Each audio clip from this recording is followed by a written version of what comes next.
If you don't read, you should start reading. Why? Why do I say should? Because the smartest people in human history put down their knowledge for you to eat and grow smarter, hopefully. This is a book called The Prophet by Khalil Gibran, and this is the very last chapter. So if you don't want anything to get spoiled, nothing's going to get spoiled because all the chapters are standalone. But also, this is the farewell. And now it was evening.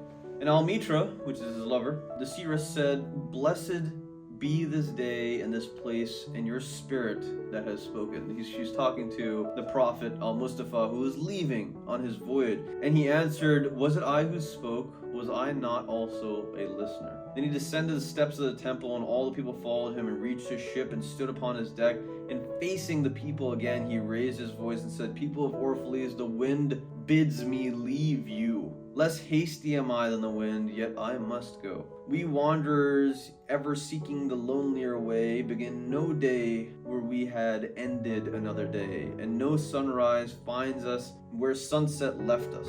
Even while the earth sleeps, we travel, and we are the seeds of the tenacious plants, and it is in our ripeness and our fullness of heart that we are given to the wind and are scattered.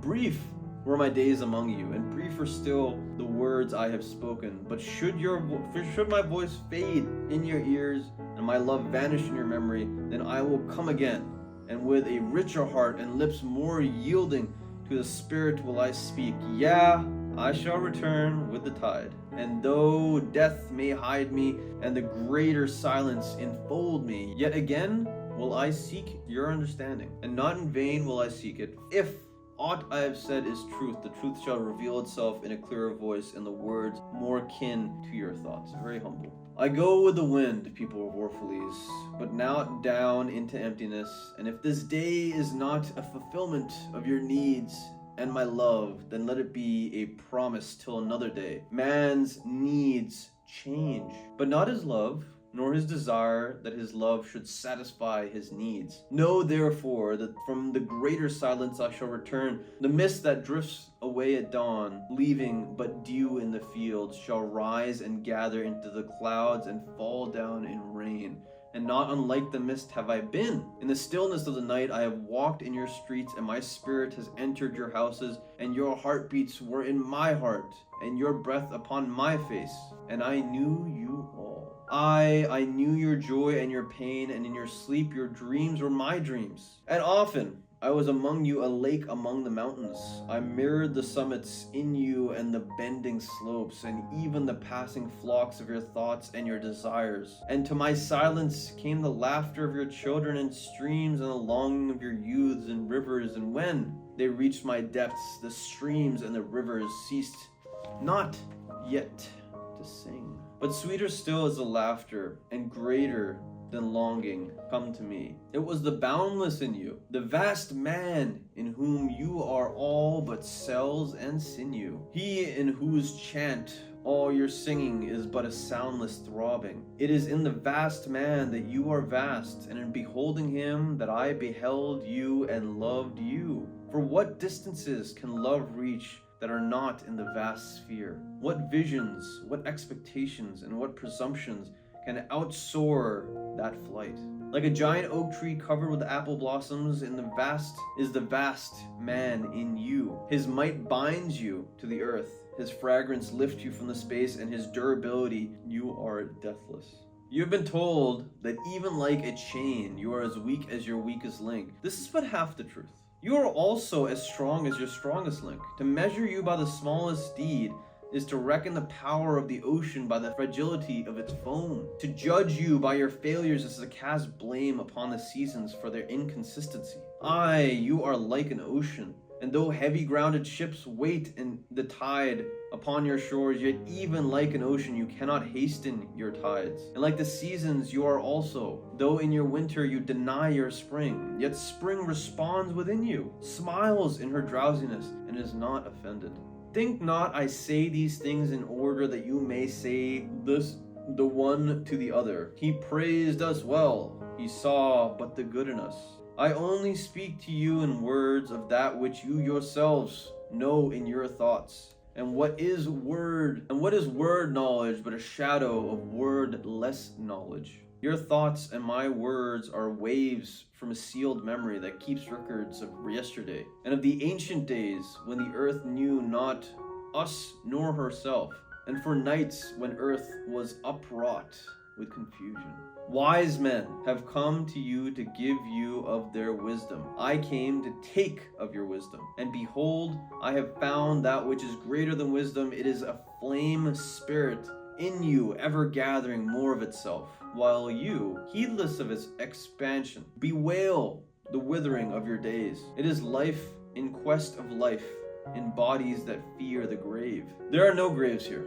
These mountains and plains are the cradle of the stepping stone. Whenever you pass by the field where you have laid your ancestors, look well thereupon, and you shall see yourselves and your children dancing hand in hand. Verily, you often make merry without knowing. Others have come to you, to whom for golden promises made unto you faith you have given but riches and power and glory. Less than a premise have I given, and yet more generous have you been to me. You have given me my deeper thirsting after life. Surely there is no greater gift to a man than that which turns all his aims into parching lips and all life into a fountain. And in this lies my honor and my reward, that whenever I came to the fountain to drink, I found the living water itself thirsty, and it drinks me while I drink it. Some of you have deemed me proud and over shy to receive gifts. Too proud indeed am I to receive wages but not gifts.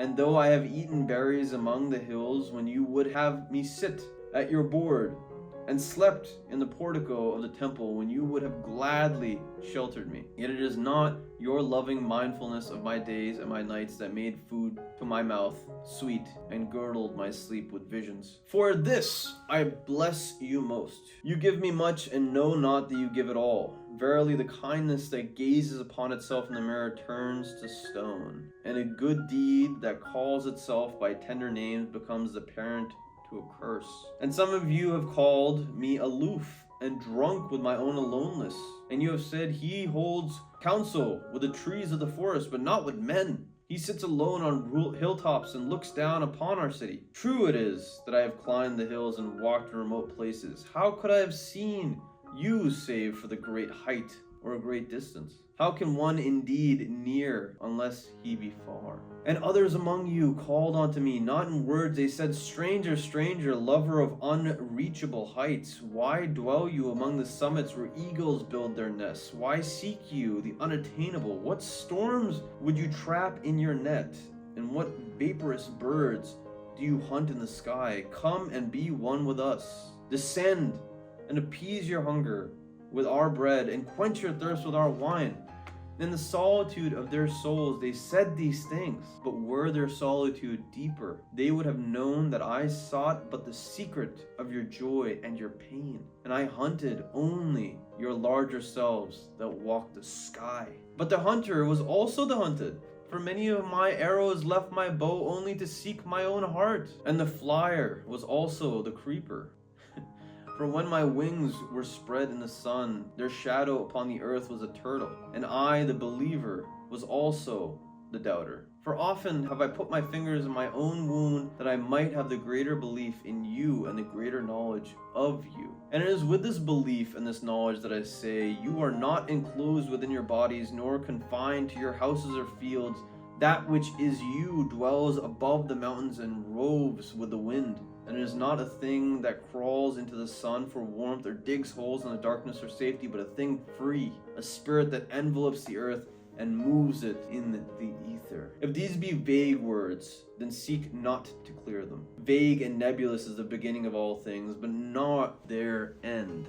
And I fain would have you remember me as a beginning. Life and all that lives is conceived in the midst and not in the crystal. And who knows but a crystal its mist in decay? This would I have you remember in remembering me. That which seems most feasible or feeble and bewildered in you is the strongest and most determined. Is it not your breath that has erected and hardened the structure of your bones? And is it not your dream, which one of you remember having dreamt, that built your city and fashioned all there is in it? Could you but see the tides of the breath you would cease to see all else. And if you could hear the whispering of the dream, you would hear no other sound. But you do not see, nor do you hear. And it is well.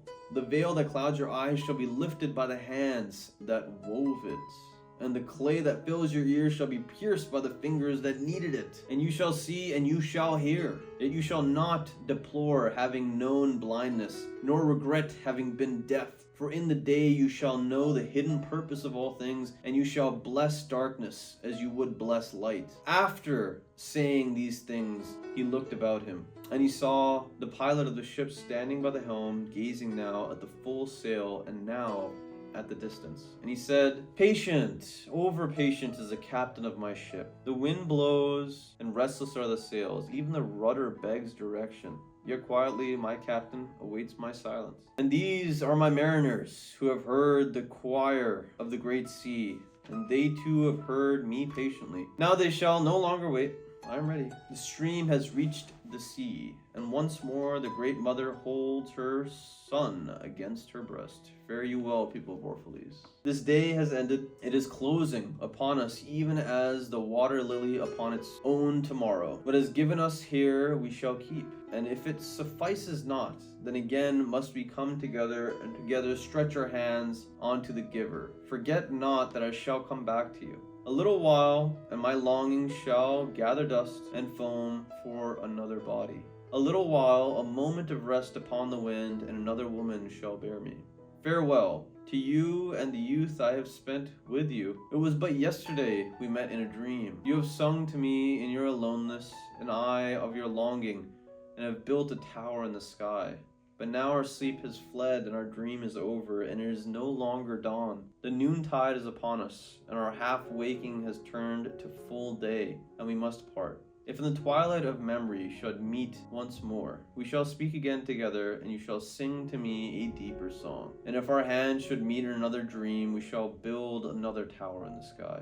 So, saying, he made a signal to the seamen, and straightway they weighed anchor and cast the ship loose from its mooring, and they moved eastward. And a cry came from the people as from a single heart, and it rose into the darkness and was carried over the sea like a great trumpeting. Only Amitra was silent, gazing after the ship until it had vanished into the mist. And when all the people were dispersed, she stood alone upon the sea wall, remembering in her heart and saying, A little while, a moment of rest upon the wind, and another woman shall bear me. The Prophet by Khalil Gibran. No more needs to be said. Actualize your potential catalyst. This world needs you. Take care.